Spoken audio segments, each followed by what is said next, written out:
For all of you just joining us, this is a special edition of Never Again Live with Meir Halevi Weinstein due to some situations arising which we feel are very important and crucial for Judaism presently in the future. And we're going to see what we can do to get a little rally going to stop Canada from actually financially endorsing a known anti-Semite. So we're going to do a little countdown, and we'll be back on pretty shortly with Meir.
We do have some guests who will be joining us tonight, including Ron East, the publisher and editor of the JCA, Canada's leading source for pro-Israel news, as well as Michael Tepper, a Toronto-based attorney who's become almost a regular on our show, and Ryan Bellaros will be with us a little later in the program, who's a Metis from northern Alberta, who is a Zionist, Metis, North America, Native American, and understands the relationship between the Jews and his tribe.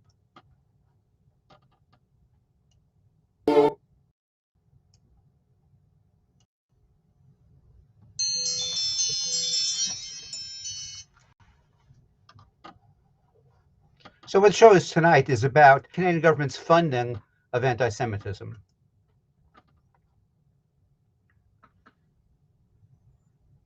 And a subtitle of today's talk and episode is "Don't Be Fooled by Terrorists in Suits." The Israeli government put out a document, quite a long document, which can be downloaded. We can provide you with the site, basically called Terrorists in Suits, and talks about how a lot of the pro-Palestinian, anti-Semitic, anti-Zionist people these days dress up so they don't look like what they really are, which is terrorists.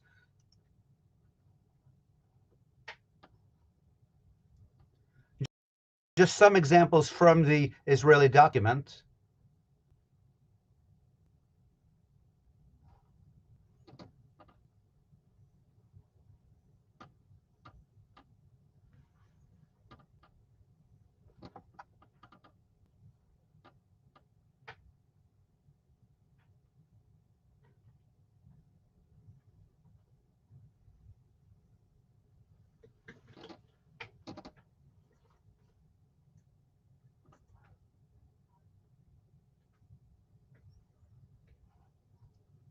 These are people who represent NGOs, mostly in the United Kingdom, but all over the world, who are also in prison for murdering Jews, for killing Jews, for having protests which turn into violent rallies against Jews. And that's what we're talking about tonight. A gentleman who certainly looks the part of a college professor, and we'll talk about the college that he founded a little later in the program, but Tatam Basian.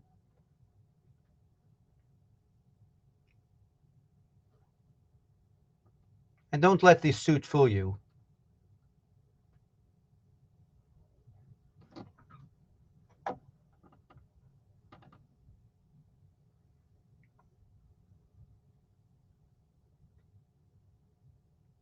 So the government of Canada is financing this Jew-hating, terrorist-supporting, history-revising, hate-spewing BDS leader, Tatam Basian. Hatem with the emphasis on the hate.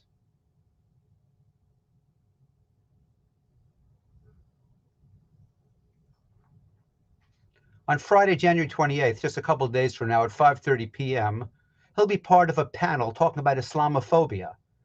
And it seems that he's talking about Islamophobia because he's one of the main reasons there is Islamophobia.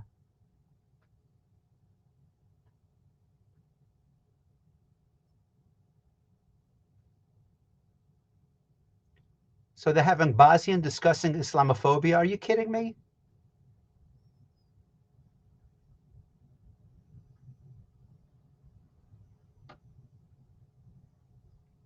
Islamophobia, historical and global perspectives by a anti-Semitic Jew hater.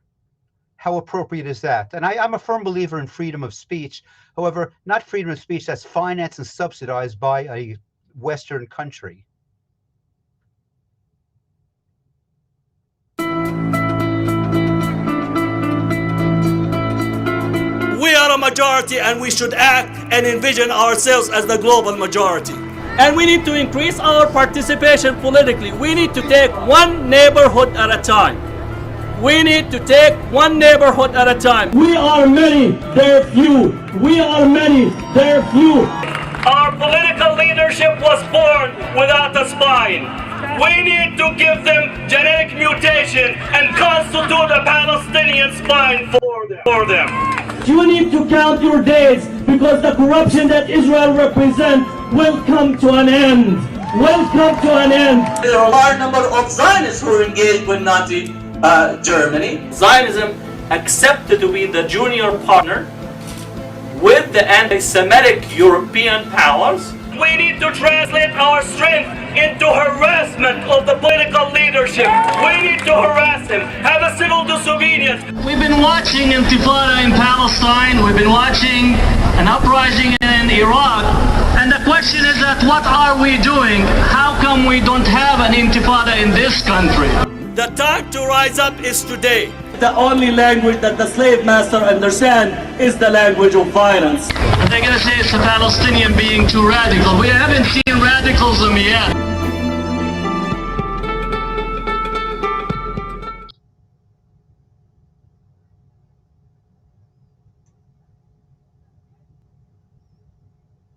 You know, with all this COVID, Corona stuff going around, they're talking about if you should have mandates or should not have mandates. Well, I think this is what I interpret as a mandate. Two violent Jew haters going out together. So this is what we call a government mandate.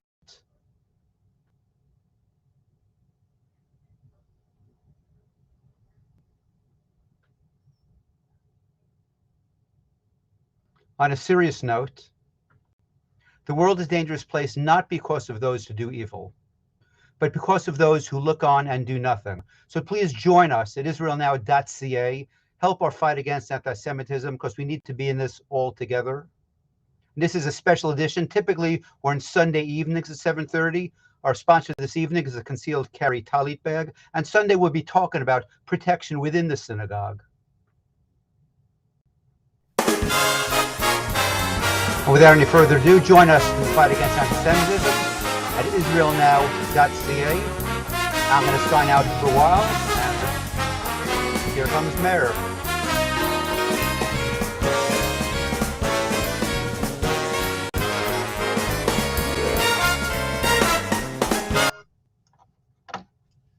Hi, good evening. Thank you for joining us tonight. Very important show we had last Sunday night. And the focus of Sunday night's program was to discuss Hatem Bazim, a rabid anti-Semite who's going to be speaking at a meeting at Queen's University, financed by the government of Canada. Topic, Islamophobia. Give me a break. This guy is a Jew hater. This guy supports Hamas. This guy incites. He calls for an intifada in North America, calls for violence. The government of Canada has embraced and promoted the IRA definition of anti-Semitism. You can't facilitate this type of anti-Semitism if that's the direction of the Canadian government. So we're speaking out about this.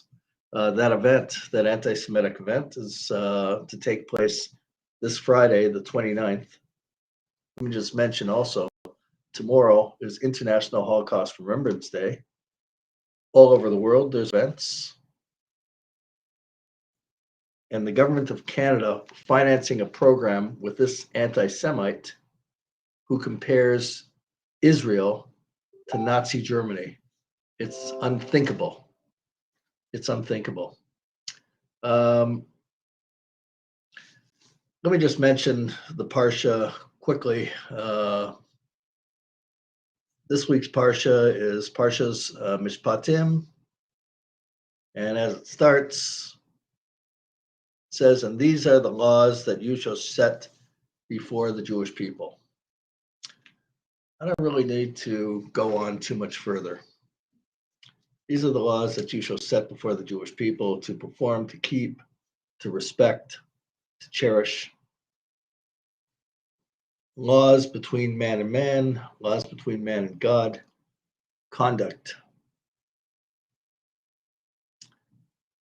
It's one thing to try to improve oneself and work on your inner being, your participation, your acknowledgement and practice of the mitzvot, of the commandments, and the moral commandments. And there's a lot in the Torah in this portion dealing with conduct between man and man, like I mentioned before, and to set up courts of laws, and the Sanhedrin, which was the ultimate Jewish court, which was not too far from the Holies of Holies, also in Jerusalem. That's where it was set up, because you can't get involved with the holy if you have no respect for the law, and they're joined. There's a connection. One can't survive without the other. That's just how it is. And as we look at our moral code, we look at blatant double standards that exist in the world. I'll give you an example. One I mentioned in relation to International Holocaust Remembrance Day, that this particular rabid anti-Semite compares Israel, the Jewish people, to Nazi Germany.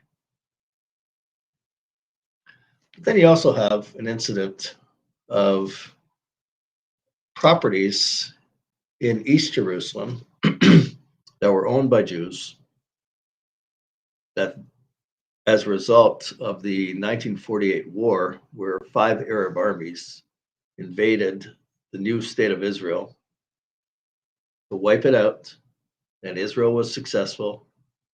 But in that war, Jordan seized Judea and Samaria and East Jerusalem. They wiped out the Jews who were there. They desecrated anything that was holy to Jews. They made the Kotel, the wall, the Western Wall, into a garbage dump. Fast forward to the 1967 war, Israel won. Israel pleaded with Jordan not to enter the war.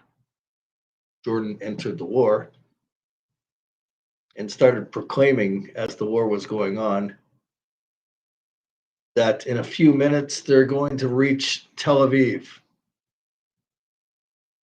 Yeah. Yitzhak Rabin, at the time, who was the chief of staff, was waiting in his office for them in Tel Aviv. It didn't happen. Israel won. Not only did Israel win, but Israel took over Judea and Samaria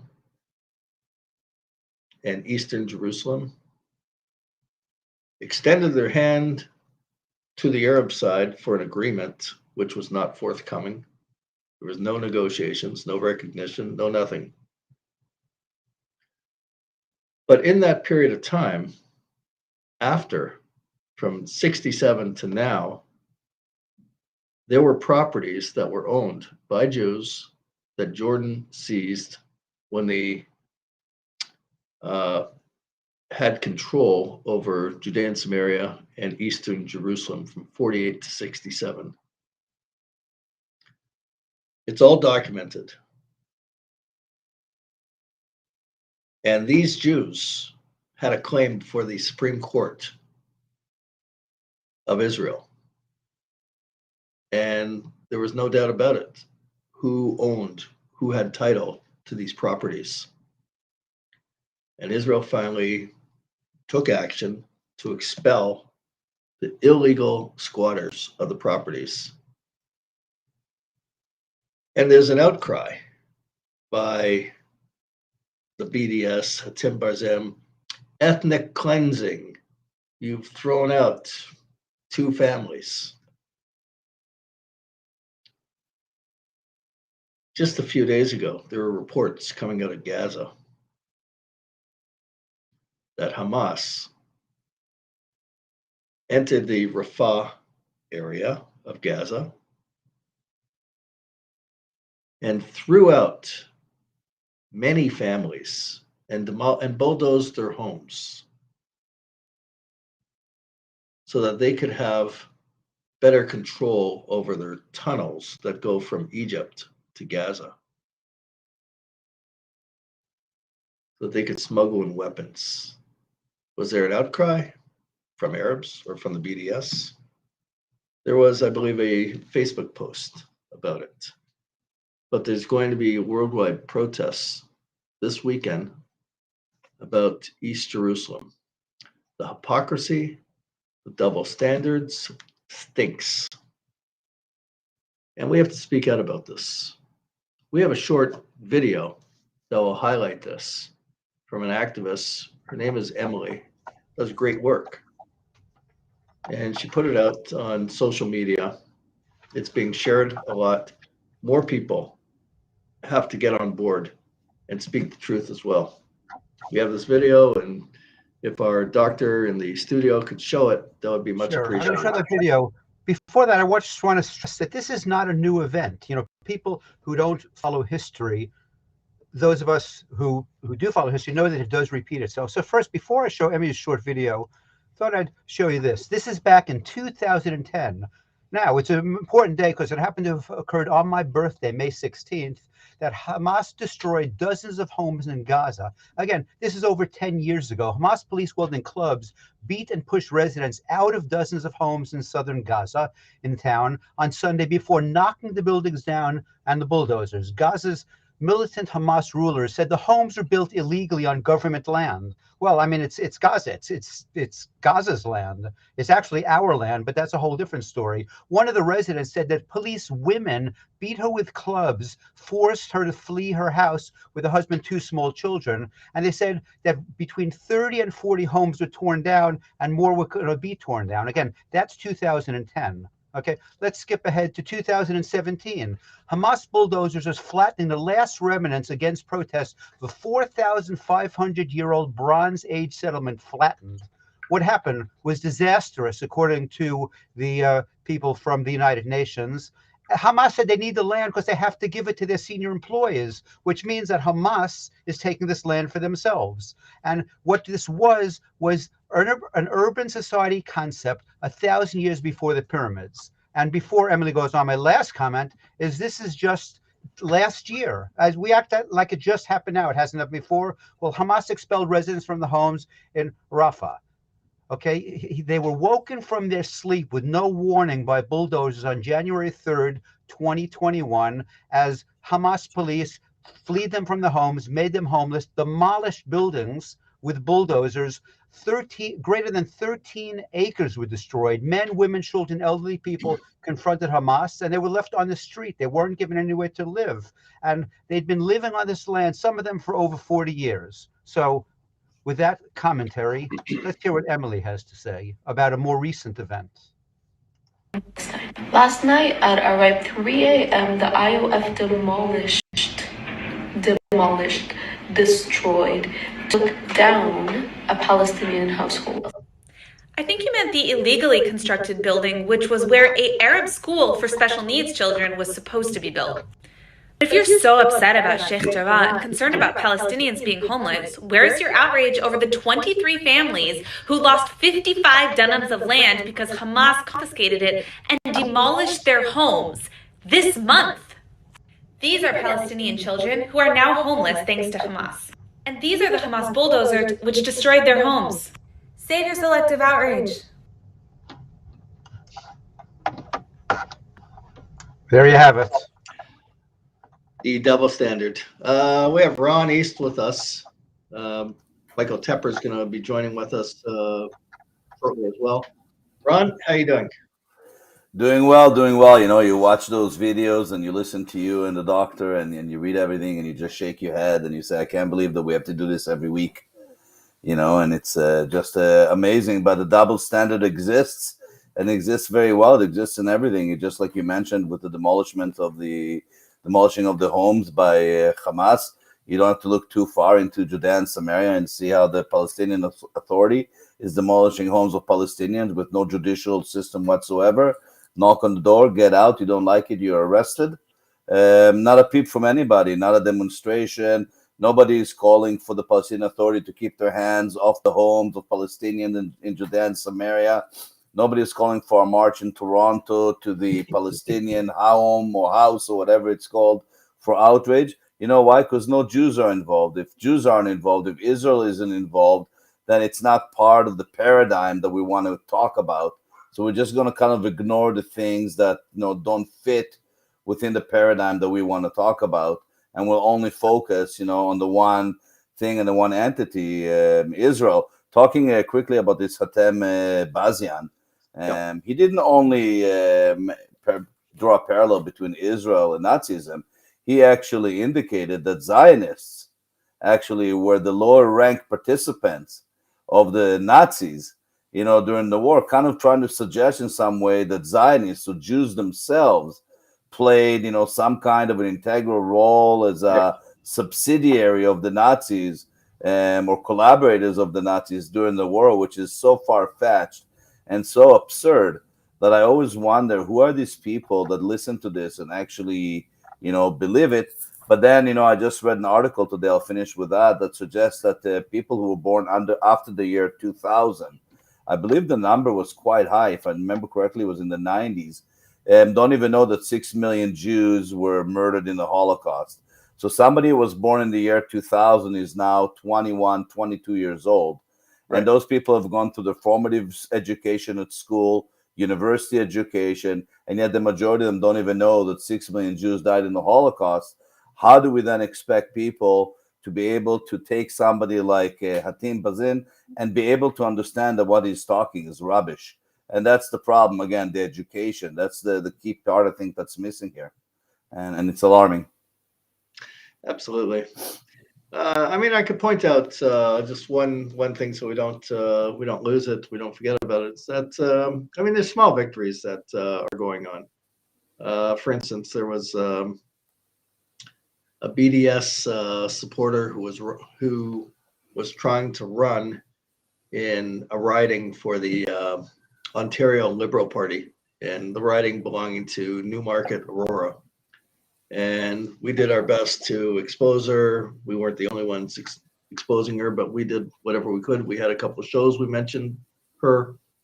We sent out mass emails. We posted it on social media the best we can, got around.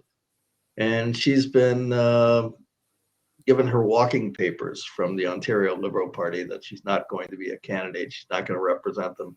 And that's good. And we have a lot more work to do, but I believe that this issue with Hatem Bazim is very central to this whole issue. He's not just a small, insignificant BDS leader. He's a significant BDS leader. Not only that, but the fact that he heads the American Muslims for Palestine. He set up that organization.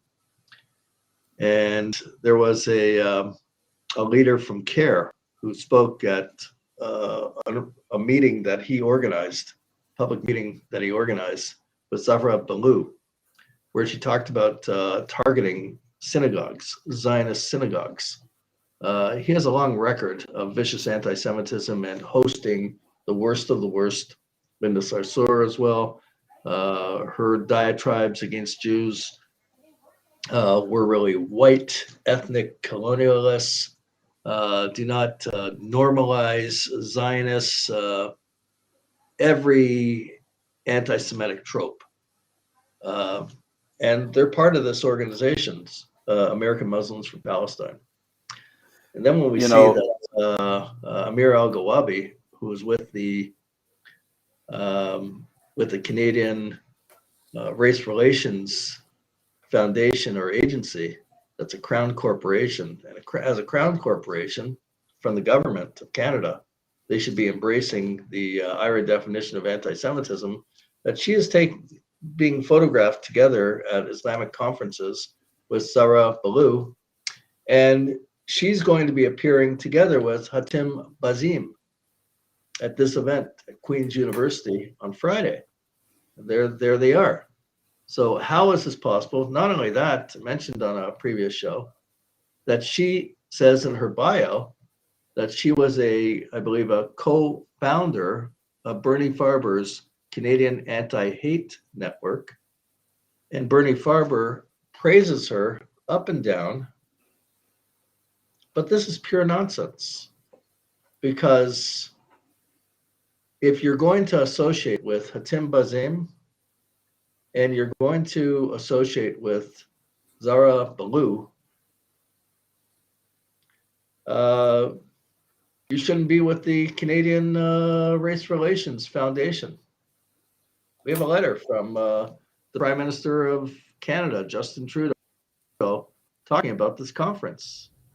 And just I'll read it since my screen is much larger than all yours at home, particularly if you're on little pads or things, that he says that I am pleased to extend my warmest greetings to everyone taking part in Muslim Awareness Week. Does he not realize who's taking part, who he's thanking, who he's congratulating?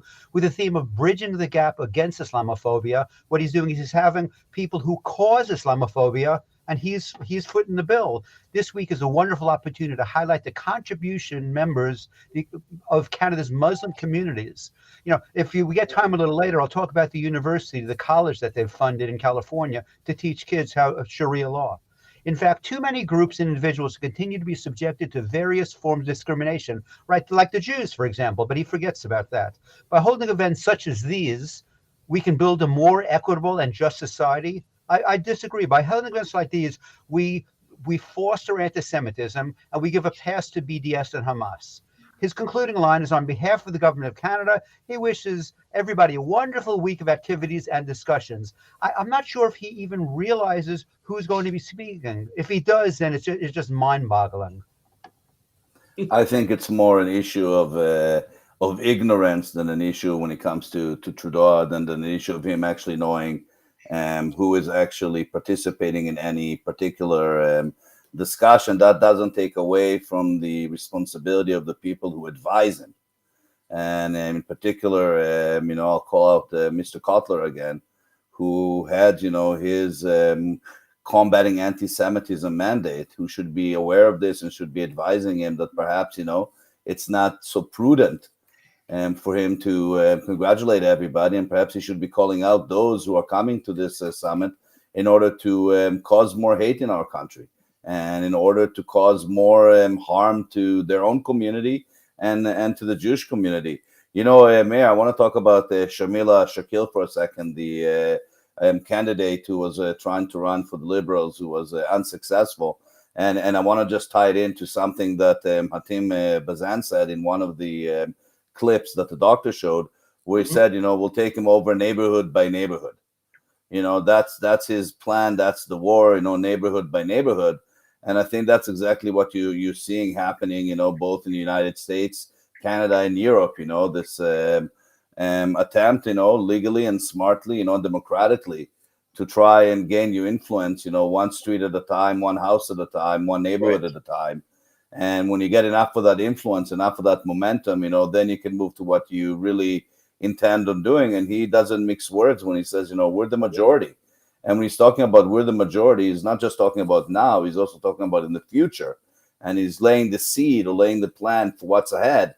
And, only people who don't want to listen, will not understand what he's saying. These words are very clear.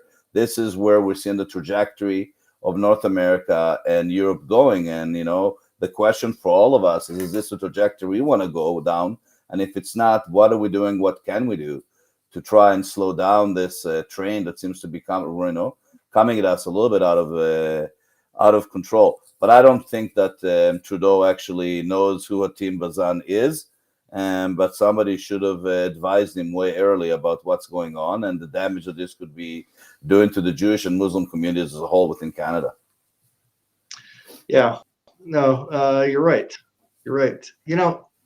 We brought it to the attention of all the Jewish organizations and leaders, if you want to call them that, in our community. And I'm certainly not aware of any organization that has taken a position so far on this matter. No, not that I could find. Yeah, I haven't seen anything. It's tokenism again. Sorry to interrupt you again. It's tokenism. You know, it's this choosing and picking which battles you're going to fight depending on alliances and influences and, you know, pressures that are put on you, and, you know, things that you and I probably aren't privy to that are happening, you know, behind closed doors. It's unfortunate because sometimes, you know, they pick and choose battles that are small, and Right. they don't act when the battle is much bigger. And, you know, you can catch a lot of small fish, but you can feed a village with one big fish. And, you know, and that's the message, you know, sometimes we miss out on those important opportunities. Yeah, I'm not sure what the rationale is for many of these organizations. We called them last time the alphabet organizations. But I'm just not sure. You know, for instance, Al-Quds, I know that myself and a few others were taking a strong stand, speaking before city council, in fact, making a presentation.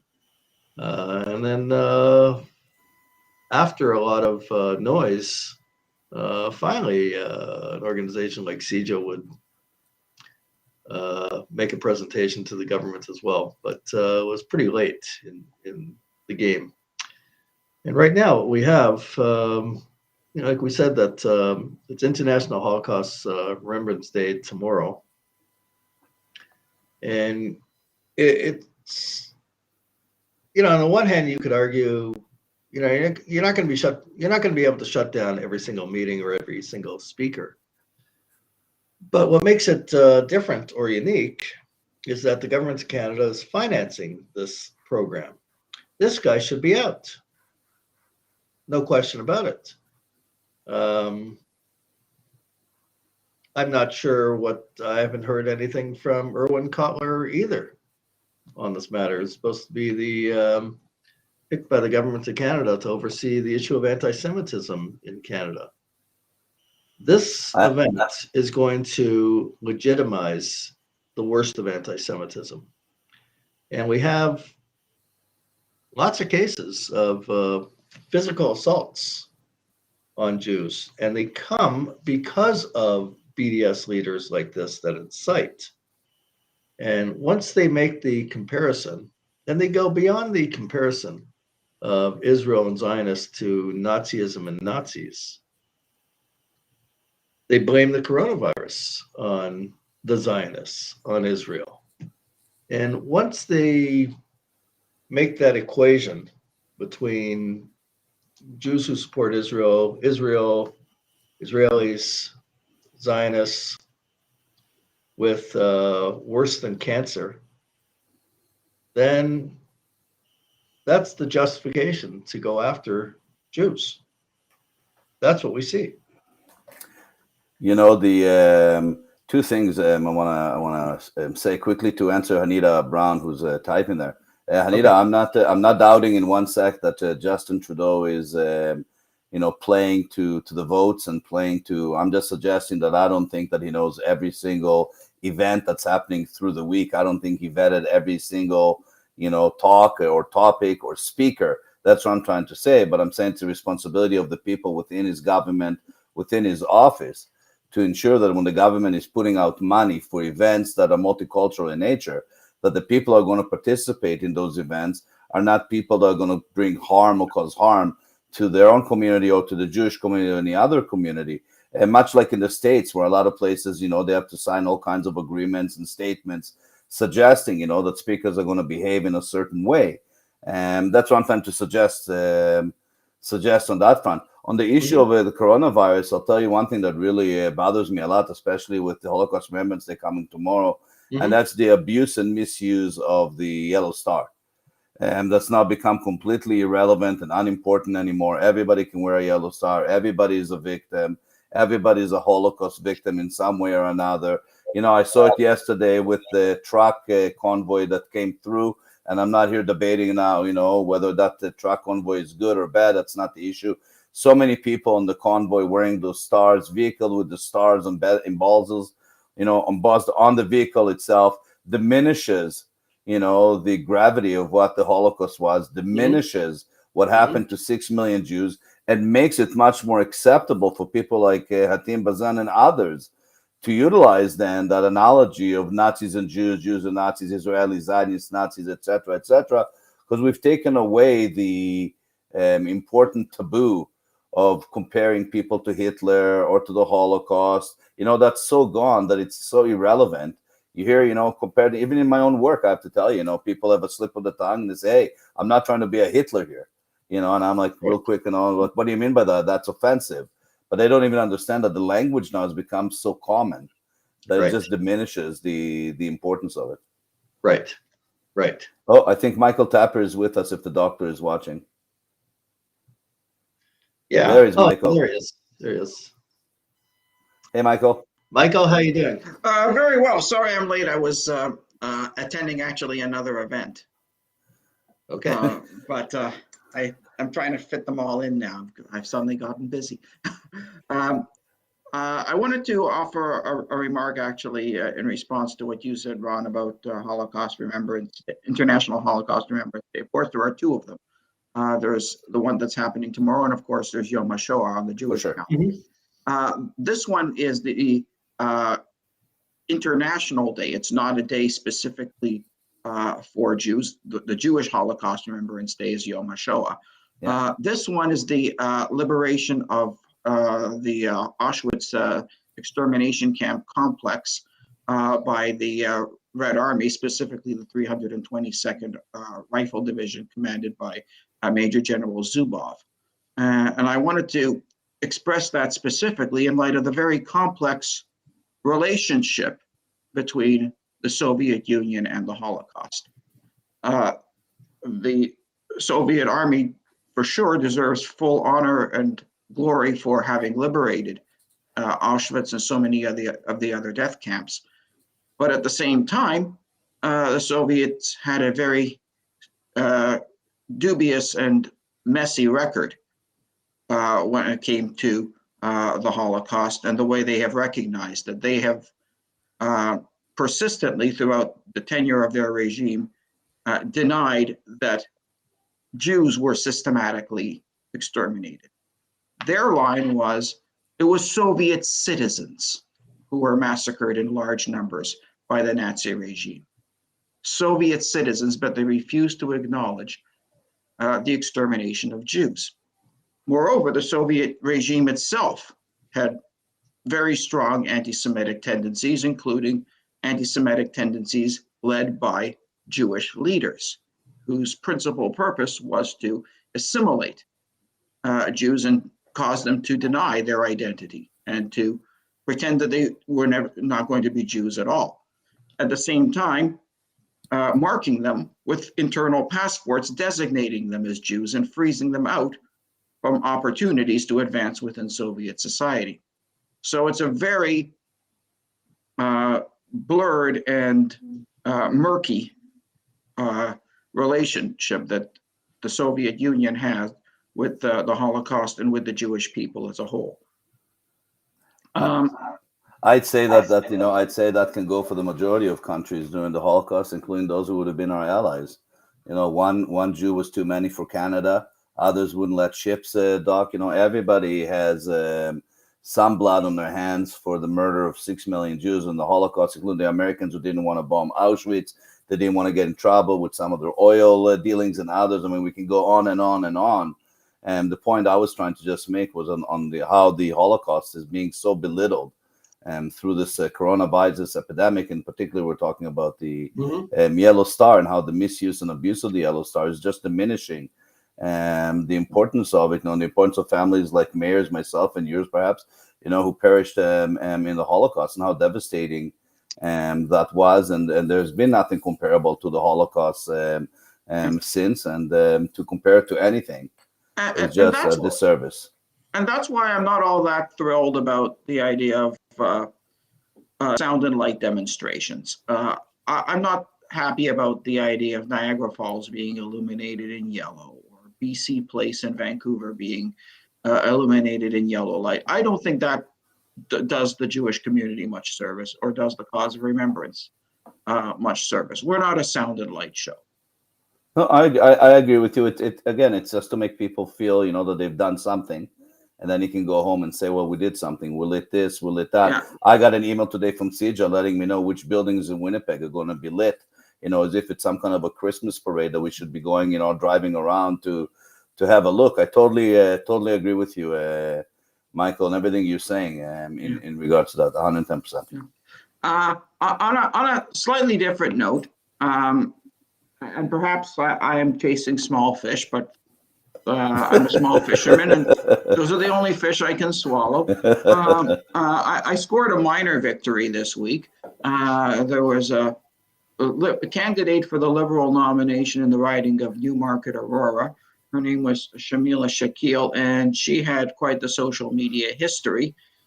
And she was also an ardent supporter of Mr. Davila, the embattled TDSB staffer who's now facing accountability at the College of Teachers. And the Ontario Liberal Party, in its wisdom, decided that she was not the right kind of person to carry the Liberal banner in the upcoming Ontario general election. And they invited her to pursue another career. Yes. So that's some good news. You were actually blamed in the And I was actually in the thread there. You were in the blamed social for media it. thread. Yeah. Yes, there was one of her supporters, some lady who works at York University, said that it was all my fault that I was the one who turned anti-Palestinian racism into a political brand. And yeah, I thought that was quite over the top and uncalled for and unseemly. And I sent her a private email saying that if she pulls a stunt, that I'm going to let it go. But if she pulls a stunt like that again, then she's going to start seeing the legal side of me, and I will end up having a very nice vacation somewhere warm. Take Meir and me with you. I hope you know how to scuba dive. I'll watch you. Yeah. So that's one. And also, I'll tell you a little bit about the event that I was at. It was a public debate put on by United Grassroots Movement between. Before I do that, no, Mr. Ziavi, as far as I know, has not demanded the reinstatement of Mr. DeMar. A public debate put on by the United Grassroots Movement between Bacchus Sargon and Mark Dubowitz, debating the question of whether anti-Zionism is anti-Semitism. And I thought it was a very productive debate. One question that I had that I was going to perhaps offer to the two of you is this. Mark Dubowitz talked about whether we could have this debate back in, let's say, 1880, when the state of Israel did not exist and the first Zionist conference had not even been taken place, and even the major pogroms in Russia, the Alexandrian pogroms had not happened yet, and whether that would be a more legitimate debate at that time. And the question that I wanted to ask Mark was this. Let's go back to 1880.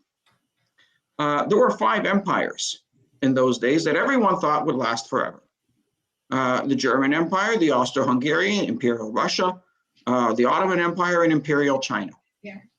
And if one were to attend a fashionable dinner party in London and suggest that by 1925 all 5 empires would be in the history books, you'd be laughed out of the dinner party. And the moral of the story is, nations come and go. Nothing, just as no individual lasts forever, no country lasts forever. The average age of a country, it's a bell curve, but if you look at the broad historical sweep of human civilization, the average nation or empire lasts somewhere between 300 and 400 years. Some disappear sooner, some last longer, but that's about the average age. So, we Jews are an ancient people. We go back 3,500, maybe even 4,000 years. We've seen lots of empires and lots of nations come and go, and we've trundled on and done our thing. is it a smart thing for the Jews as a whole to put so much collective investment in a single country, in a region where they really don't want us? Are we not exposing ourselves collectively to unjustifiable risk? Are you asking us, or is that the question you're That's posing to a him? question I'm asking you strategically.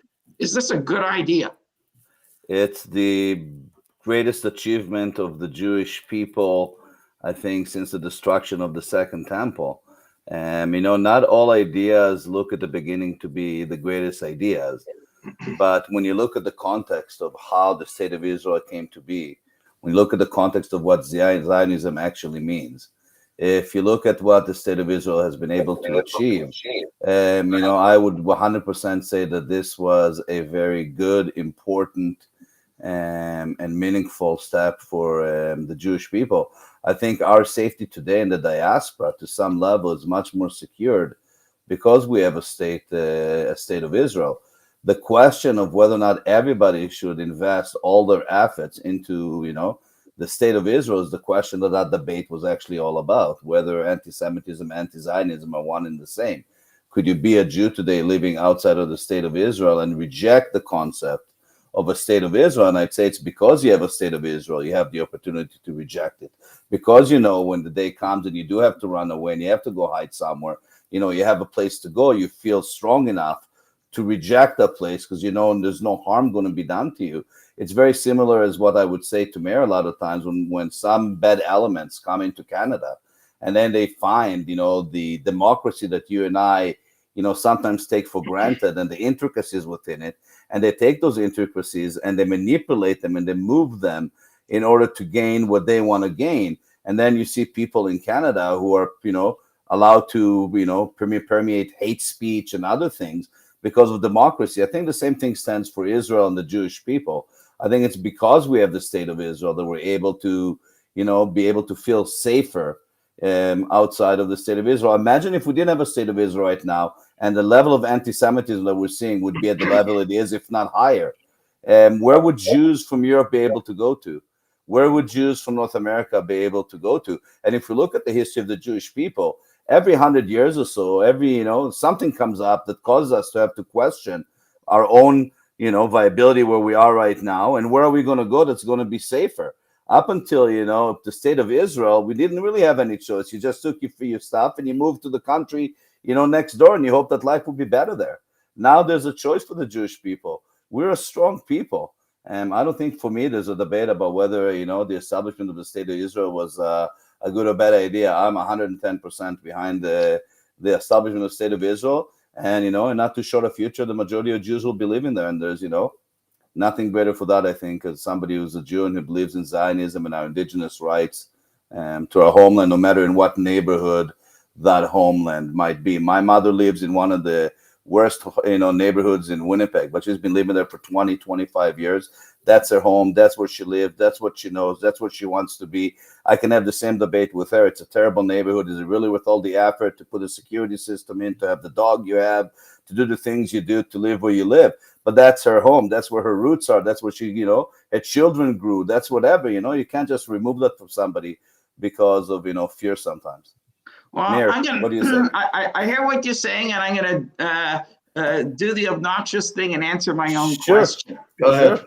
And the answer that I would give to my own question is the one that Golda Meir gave when she did her fundraising tour of the United States in 1948.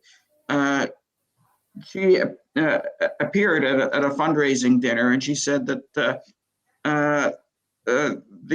Palestinians, and that's what they called themselves in those days, would fight for an independent state whether you give us money or not.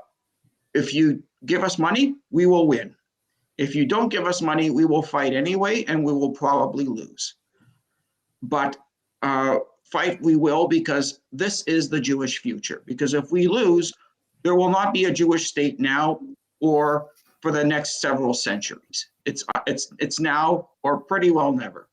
And if it is never, then after what's happened in the last 20 years and what's happening elsewhere, with demographic trends, the Jewish people will disappear. So without Israel, without this win, this is going to be eventually the end of the story. And that is why, despite the risks, despite the concentration of assets, etc., we have to do this. It's not like we can turn away and say, that's it, because that would be the end of the story. But you know what? The region is also changing.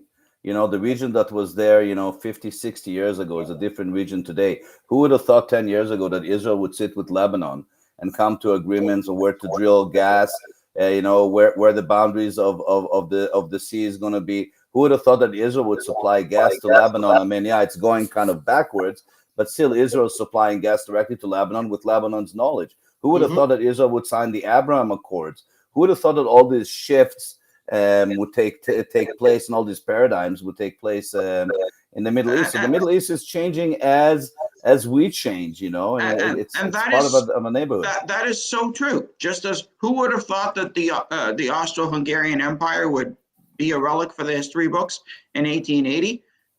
Who would have thought in 1970 that Israel and the United Arab Emirates would be fast friends?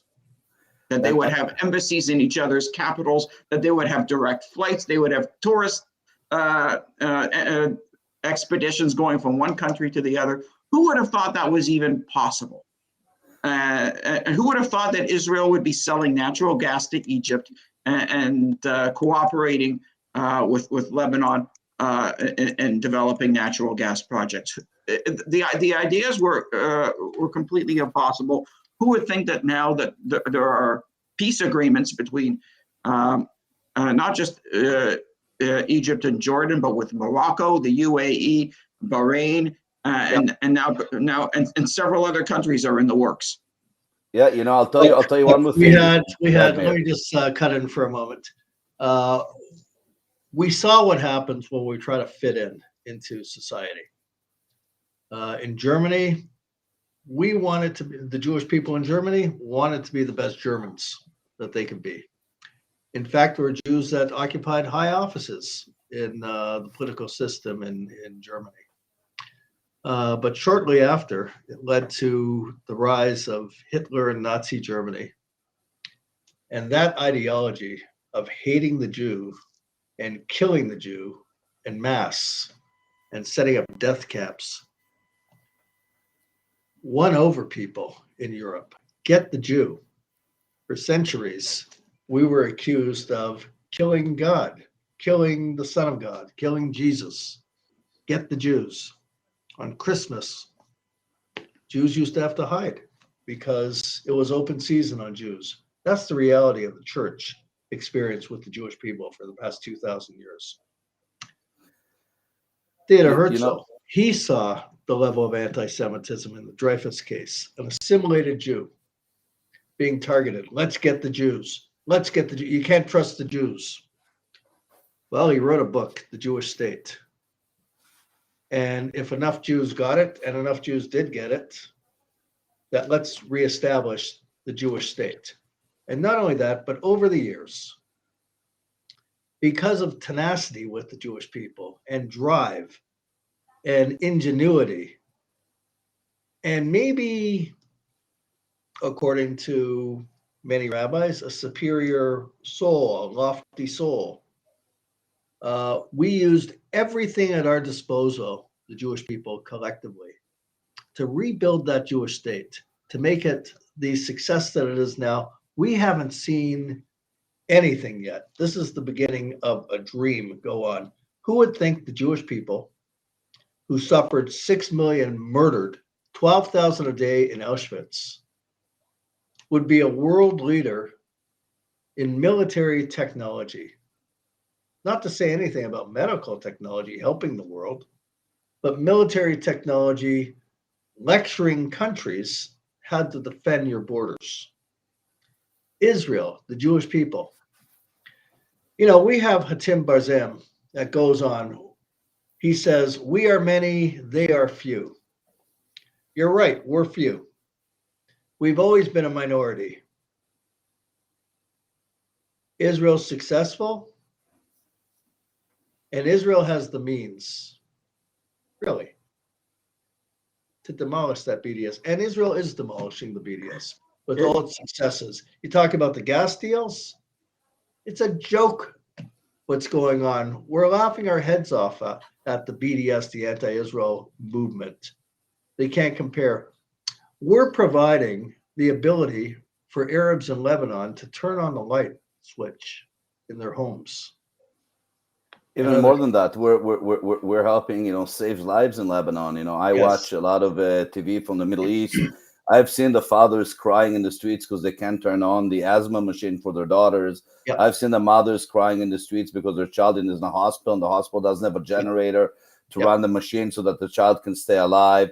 Yep. I've seen the horrors of what was happening in Lebanon, and I've seen the outcry in Lebanon. You can also see it nowadays if you watch, videos from Lebanon, how Hezbollah is being treated differently, how things are shifting in Lebanon, how Lebanon is being impacted and influenced by the Abraham Accord, just like everybody else in the region is. Yep. I wouldn't be surprised, if there'll be a warm-up with Syria within the next 5 to 10 years, considering the influence that Russia has on Syria and the relationship between Israel and Russia, which is why it's complicated. It's a great advantage for Israel in many ways. I would say I just want to respond to Michael's question. Still had something in my mind. And that is how many of these empires that were, once around and no longer around have been able to rebuild themselves again and again and reestablish their homeland again and again, despite its destruction. And it's the Jewish people who have, despite the destruction, and the harsh climates and the devastation that we faced, whether you read the Torah, whether it's after the Torah, whatever the case might be, we've always been able to come back to our homeland and try to reestablish it. Israel, modern Israel, is not some new concept for the Jewish people. It's not like it's the first time ever that we've seen this Lego, and this is our home, and we're coming back home again and again. Whether you're away from home for 100 years or 1,000 years or 2,000 years, every Jew that I know, and I can speak only personally, who lands in Israel, gets off the plane and steps on that land, tells me that their experience is something they cannot explain. Yep. No other person I know who's not Jewish who goes to Israel has that same experience. And why is that? Because that's our homeland. It's the gravity of our Jewishness pulling us back, saying, you're home. You're now home. You're no longer a wanderer in this world. That's why Israel is important to all of us, even to those Jews who might say otherwise. Again, I say it's only because of Israel's strength and its being here and viable that they can be who they are today. And that's what Herzl said, is that it's good for the Jews who live in Israel, and it's good for those who live in the diaspora, because their being in Israel, then the other nations of the world will think twice before cashiering another Dreyfus. Yeah, I agree. Meir, unfortunately for me, I have to get cut short in a couple of minutes. Yeah, well, we're going to wrap it up pretty soon because we really just allocated about an hour for the show as an update about the Hatem Barzim, and so we've talked about that. I think there's another video that our doctor in the studio has to highlight some of the anti-Semitism that's going on with this during this pandemic, as well as a short clip that he has. It's a short clip, and if anyone's not familiar with it, it's really worth paying attention to because it shows how these blatant anti-Semitic tropes, anti-Zionist tropes, they never end. And as long as we do have an Israel, I agree with Ron, I agree with everybody saying that when you go to Israel, you feel different. When you're a Jew, you step off the plane. I mean, it's just an interesting experience. Let me show you the video, and then we'll put you guys back on. Growing concern tonight after neighbors in one of San Francisco's most exclusive neighborhoods wake up to something alarming. People living in Pacific Heights found their doorsteps blanketed with anti-Semitic flyers, which states COVID is part of a Jewish agenda. Here's NBC Bay Area's Tom Jensen. The flyers were found in front of homes in a 3-square-block area on Union Street between Scott and Broderick Streets in Pacific Heights Sunday morning. I had no idea. That's awful. A Jewish couple found the anti-Semitic material while walking their dog and shared pictures with NBC Bay Area, but declined to talk on camera, saying they feared retaliation. So did another couple who found the flyer in front of their home on this part of Union Street this morning. Their neighbor says it has no place here. Obviously, this is a city largely of inclusion, and I mean, surprising to hear. The flyer said, quote, every single aspect of the COVID agenda is Jewish, end quote. And it names 15 people from the director of the CDC to pharmaceutical investors as being Jewish people involved in the agenda. And they were placed in plastic bags with rice to make sure that they didn't blow away. And for the purposes of, again, spreading their conspiracies, spreading their lies, but also for the purpose of intimidation and terrorizing. Anti-Defamation League Regional Director Seth Brisk says the material mirrors statements made by different groups whose radical followers sometimes use the propaganda to try to justify acts of physical terror. There is that link between spreading the lies, trying to intimidate, and it can inspire violence and terroristic activity. The flyer said, quote, every single aspect of the COVID agenda is Jewish, end quote. And it names 15 people from the director of the CDC to pharmaceutical investors as being Jewish people involved in the agenda. We did reach out to San Francisco Police Department to see if it is investigating these racist flyers being left on doorsteps, but a spokesperson said so far this weekend the department does not have any record of complaints being filed. In San Francisco, Tom Jensen, NBC Bay Area News. Even if they had complaints filed, what would they do? I mean, we've had this happen in Winnipeg. You've had it happen in Toronto. We've had all over Canada. You can complain from today till the cows come home, and those kind of things aren't usually addressed. I'll tell you something. These people are spending a lot of time to making sure that their agenda, stays out their bags with rice so they don't fly away. My God, can you imagine the meeting they had when they made this flyer? And everybody taking their part. I'll get the bags. What are we going to do? Let's grab the rice. Jew hate is so, alive there. It's ridiculous. Absolutely. Listen, thank God we got a state of Israel, and we have also Israeli expertise to train Jewish communities throughout the world on not just self-defense instruction, but for instance, there's a training facility in Israel called Caliber 3, where you learn proper anti-terrorism methods with guns, firearm safety as well. This is important for the Jewish people to learn. So, we're going to have a show coming up to discuss firearm safety, and unfortunately, it's come to that situation. The rabbi at the shul and synagogue in Texas, he was quoted saying, if only somebody in the congregation had a concealed permit in the shul, it could have ended a lot sooner. We could have taken action sooner against the terrorists. It's a different mindset going on in the Jewish community, but it's very clear. Israel, we have to support, and Jews have to be strong, and they can't cower. Agreed. It's that basic.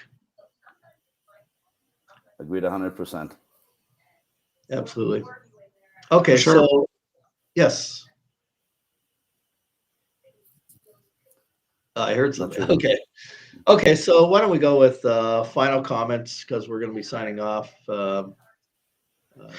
Okay. One of the things that I'm going to be pursuing in conjunction with my organization is to be lobbying the Ontario College of Teachers to issue a professional advisory on anti-Semitism. They have issued one on anti-Black racism a couple of months ago. I think that's an excellent move on their part. And I think that